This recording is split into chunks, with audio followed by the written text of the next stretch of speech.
Whether you are a long-time player who has been enjoying this one on and off, or have never taken the opportunity to brave Azeroth, you would have to be hiding under a rock to not hear the name World of Warcraft. Now, I've been pretty much playing this on and off since the late Burning Crusades, although I will say I've been more off than on over the last 4 years, which probably mirrors a lot of people's experience.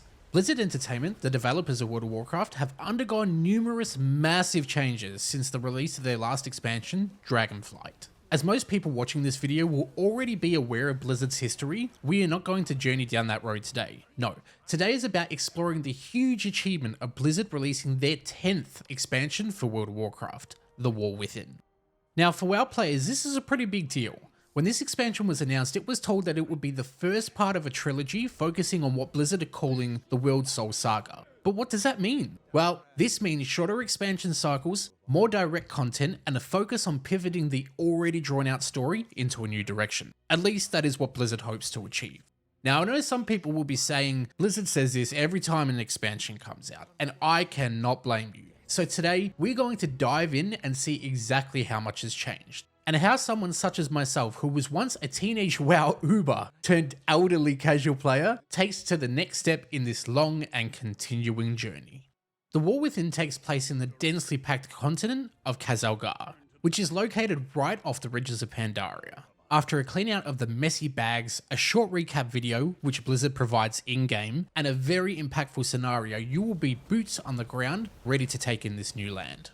Khazalgar consists of 4 zones, and this time around the layout is very interesting. The Isle of Dawn is where you will make your initial approach, which is currently controlled by the Dwarven folk. The other 3 zones of this expansion are actually subterranean zones, which are accessed through a winding stairway that leads you right under the Isle of Dawn, and this is a very cool concept. Once making your way under the Isle, you can fly in any direction to access the other 3 zones, the Ringing Deeps, Hallowfall, and Aj-Kahet. Now, thinking back to previous expansions, I was not a fan of the way WoW has kept its zones separated. In Battle of Azeroth, the Alliance and Horde factions both inhabited different islands. In Shadowlands, each realm, as the zones were called at that time, were completely separated so you could not manually fly between them, which made the zones feel distant and empty. In Dragonflight, we're a bit closer back to the traditional feel of everything being together. With the massive size of the zones, I was still feeling that emptiness. I was super happy to not feel that way on Khazalgar, and was super pumped to see everybody running about, doing their quests, mining their ores, and just overall being present in the world.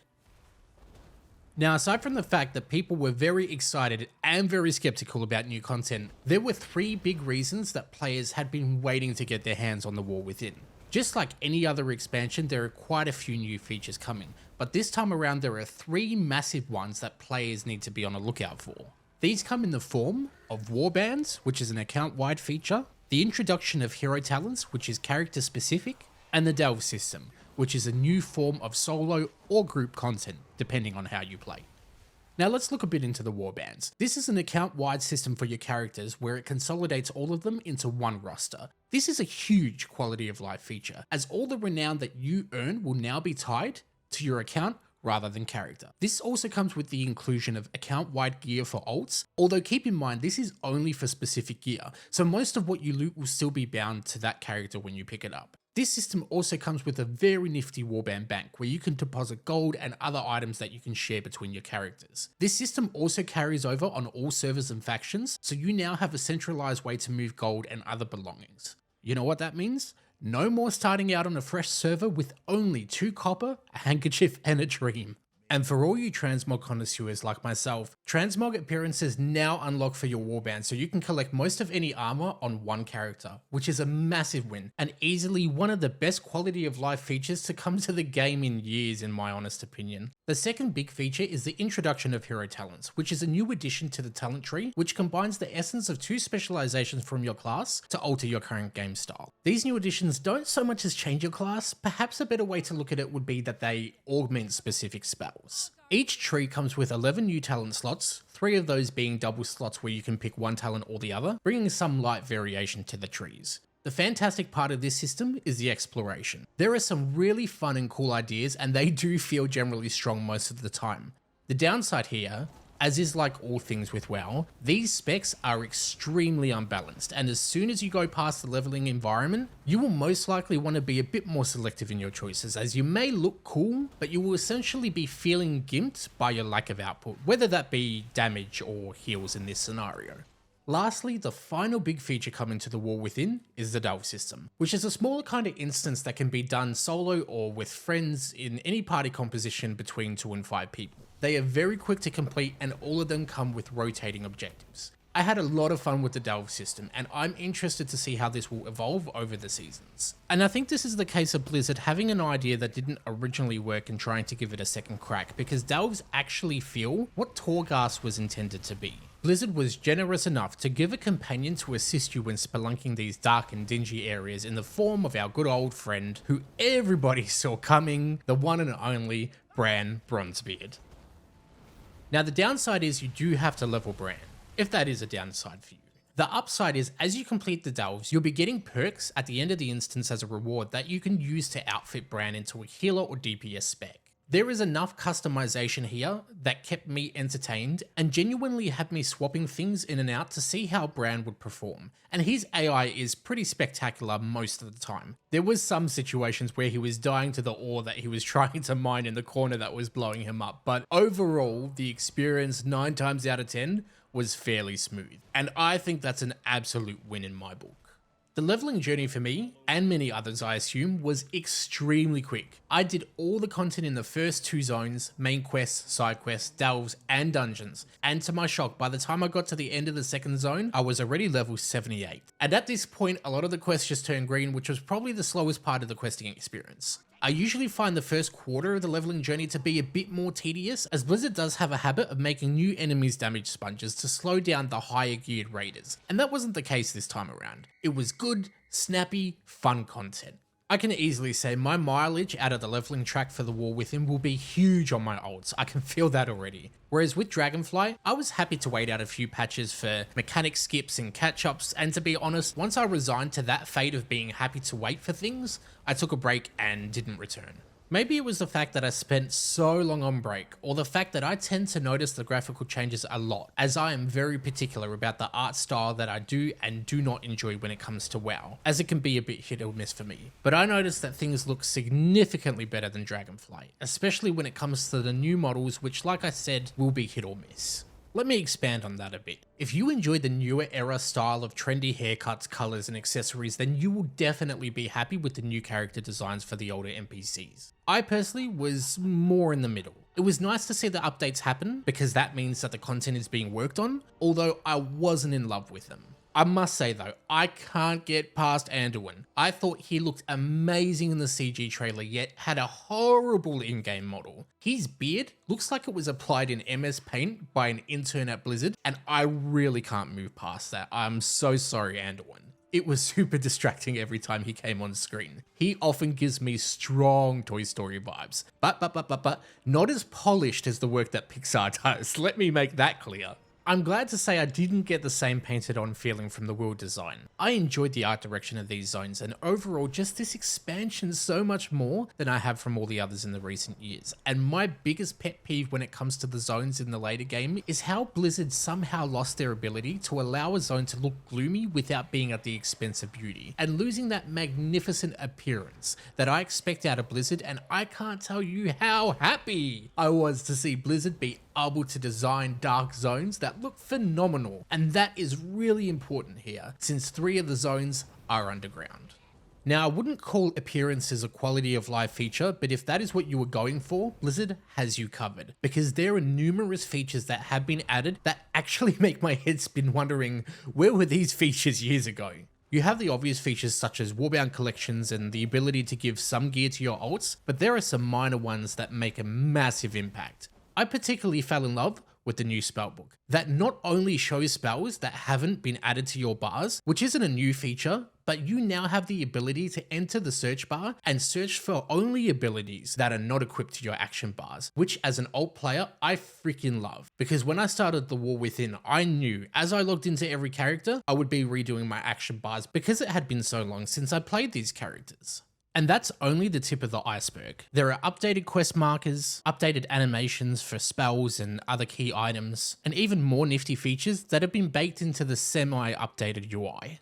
Now, to get to the grit of it, there is most certainly pain points when it comes to this expansion. On day one, there weren't too many issues, just minor things like NPCs refusing to talk to me, so I would have to back up a few steps and then approach and try again. Some enemies who, when I engaged them, would run towards me and then disappear as if somewhere in time and space Thanos had snapped his fingers. Although I do remember getting really upset at the end of the first zone. I had a dungeon quest, so I eagerly grouped up with my resident healer and completed the dungeon, and we didn't get credit for the quest at all. This is because the game forces you into doing the first dungeon with a follower group, which is the NPC party. The MMO player in me really hated this, not just because I wasted my time, but also because why? What is so significant about running with NPC players that I couldn't get credit in a group with real people? In fact, nothing different happened with the follower group. Same dungeon, same experience, less party damage. Although while we're broaching the topic of follower dungeons, they do feel pretty good. Don't get me wrong, it is not a horrible system, and I can honestly see the merit and why some people would really enjoy being able to run dungeons with follower NPCs. It's only the fact that for me, it doesn't feel the same as running with real players. Players who can make their own decisions and you don't have to micromanage them to get them to the end of the dungeon. And sure, sometimes you do have to tell people how to pass certain mechanics. However, everyone's capable of making their own choices, and when their choices are wrong, it's up to them to live with that decision. You don't have to force their hand. The second day was a literal nightmare. I think I counted about 5 DCs in 2 hours, and these weren't your typical minor disconnects from the server. Oh no. This was the whole zone is frozen and no one can move, but we can all talk in general chat because we're that lucky. We were all Stephen Strange and we've come to bargain. At least that's what it felt like. The overwhelming feeling of being trapped. And to add pepper to the salt, every time we would log back in, the server had been rolled back, returning us to our previous location. Now, sometimes this meant we were only a few steps away from where we had been disconnected, but other times that meant we were on the other side of the zone, and it was super frustrating. And when we weren't dealing with the server issues, it was something else. In one moment, I was stuck inside a quest objective that decided to spawn on top of me. Oh, and then I got stuck between 2 delve doors because the game hadn't dropped me into the delve instance properly. So at that point, I tried using my Hearthstone, which was completely useless because it didn't teleport me outside of the delve. Although it did start the cooldown for using my Hearthstone, which was completely useful in that scenario. So my only option to fix this issue was to force quit the game and log back in, only to be met with the good old error, this character already exists, meaning I couldn't log back in for the next 20 minutes. The actual quest mechanics didn't have many issues, which was really shocking to me, as this is always something I struggle with when it comes to playing WoW. The quests had fairly fun designs, and as I could tell, they were working as intended, and there were some genuinely good ideas in the quest experience. The only massive downside for me was those gimmicky quests, while fun at first, some of them lasted way too long, just like your average Family Guy joke, which is an apt comparison because I enjoy the humor in that show, but some of the gags do be going on far longer than they should. There was one particular questline that drove me to absolute madness. It was honestly gimmick after gimmick after gimmick. And just when you thought it was over and you're running for the hills, the game gives you the objective of climbing up this massive rock for about a minute to a minute and 20 seconds, I'd say. And it was beyond tedious. By far, the climbiest climb of my life. And I know that probably doesn't sound too tedious, but in practice, it just drove me nuts. Once the leveling was out of the way and I hit the cap of level 80, it was time to finally play the game. I started with the world quests and they are banging. This is coming from someone who hates world quests. I only enjoyed them in Legion, and this could potentially be a bait and switch on Blizzard's part during the first weekly lockout to make the quests appear like they have a very cool concept and then hit us with the most tedious quests alive, which I wouldn't put past them, but they did feel good. I jumped back into some delves on some high level difficulty that offered some stronger rewards, and this could honestly shape up to be a good system. I'm hoping it's a viable solo option and not something that you'll have to go out and earn raid gear to be able to do the higher level delves. I'm hoping the delve system will either be on par or maybe just slightly lower to the Mythic Plus in terms of reward earned for time spent. I didn't get too crazy on doing dungeons until I hit level 80 because I wanted to get all of that questing out of the way. But these dungeons are fun. There are a few mechanics that I really enjoyed, but some people in the groups weren't having a good time. A great example would be the dungeon that takes place in the third zone, Hallowfall, requires you to use your mount to get from point A to point B. And you'll even be required to use your mount in the middle of a boss fight, which I thought was a really cool idea. The tank in my dungeon really hated this. He felt these mechanics are bad designs for Mythic Plus and more of an endgame scenario, which is fine because that's probably the area where he plays. However, I was just happy enjoying these mechanics in the moment and learning with the group to progress past them. The big downside here is that these dungeons don't feel like they've been adjusted properly in terms of damage required and dealt to complete the dungeon. It didn't even feel like we were on heroic. We were killing bosses at times within 30 seconds flat, which didn't feel good at all. There was no raw challenge, and being at this point of release there was no content accessible higher than heroic, it would have been nice to have a bit of a challenge to push the new abilities that we've obtained. I mean, I had tanks pulling wall to wall with mobs that should have killed them, but they barely got scratched, which was a downright shame because these dungeons are fun. However, feeling like there is no real threat takes away from the fun factor in my experience. And I would absolutely hate to think that the most casual player is required to go into Mythic Plus or even Mythic 0 just to feel a challenge in 5-man content, because as we know, that's not everybody's cup of tea. So it would have been nicer to have a bit more numbers in that environment that would have been applicable to release to make sure that the heroic dungeons felt like heroic dungeons. Oh goodness. Alright, so with all that said and done, how do we feel about the war within? I really had a good time. It was an innocent, enjoyable, fun journey. There is a lot of heart in this expansion that has been missing for the last few years. The cutscenes are quite funny. We're out. It's safe. You can breathe.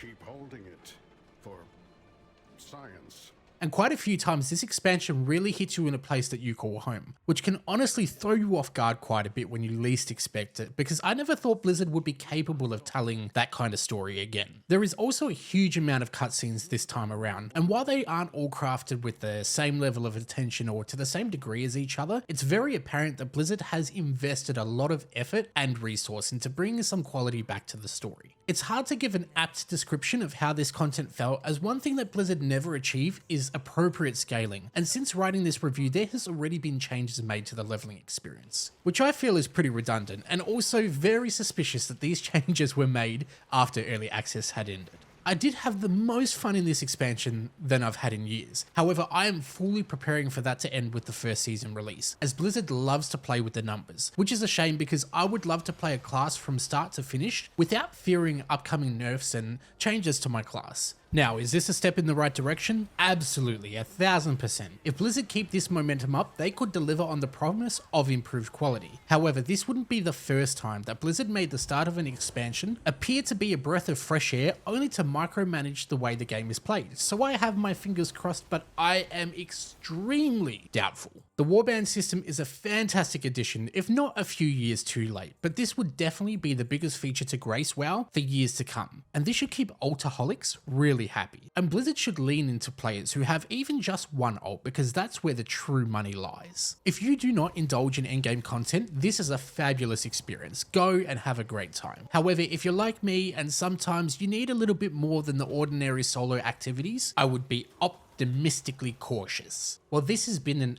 absolute blast. I hope you all had fun, and I'm interested in hearing your thoughts on the war within. Spread some love, tell a joke to someone you wouldn't usually, and take care of yourself. And if you have never braved Azeroth before, comment down below and tell me what's stopping you. I look forward to having a meaningful conversation, and until next time, look after yourself, and I will see you in the next video.